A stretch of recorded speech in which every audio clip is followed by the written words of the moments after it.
a couple years ago, we just moved into our house, and inside the house, we had this old wood stove. The wood stove still worked, but all the piping was all rotted out and stuff, and so we wanted to just sell it and get rid of it.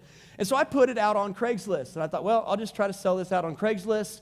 And I know you're supposed to just deal locally, but I got this email from this guy who's from like the Ozark Mountains or something like that. And I'm like, is this a scam? Is this real? But he said, I will pay you full price for it. I will give you cash, and I'll drive up to meet you on Saturday. And I thought, well, what do I have to lose? I mean, if he doesn't show up, it's no big deal. And so I said, all right.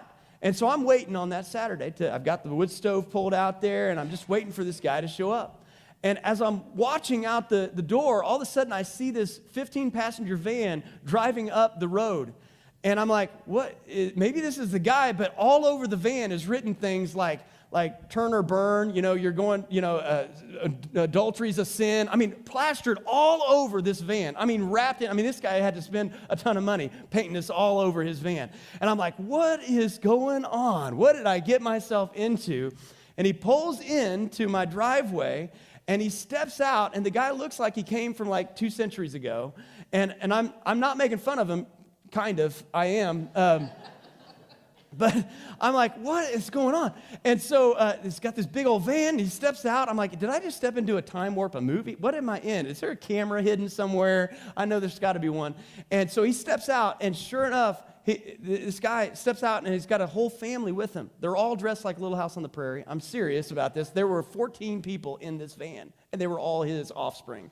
It was crazy. And so they all step out, and they all line up, and they all tell me their names and everything like that, and Jedediah and Jobiah, and all of them.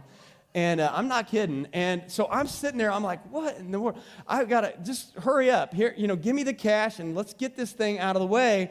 And so this whole surreal moment. And it was interesting. I told him, I said, well, I'm a pastor. And he leans into me and he says, you know what? I just got to be honest. I was really concerned about dealing with people on Craigslist.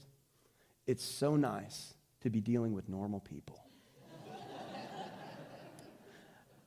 I said, please, thank you, but I'm thinking, please leave before you put a curse on me or whatever you're going to do. Just do it and leave, And I thought, man, there's nothing wrong with preaching the truth. I mean, this guy had the truth, quote unquote, all over his van. But it's the way we talk about truth sometimes that causes us to get hurt or not. There's nothing wrong with a strong message, but I didn't sense much love in his message at all. And he began to tell me about that as well. And then he left me a pamphlet that said something about hell. I don't know. Here's the thing. The truth, how many of you guys have ever experienced the truth being spoken without love before? Has anybody ever experienced that? Sure, every single person. The truth can be spoken without love, but here's the thing. I'm unconvinced that love can exist without speaking the truth. If you love someone, you will speak the truth to them.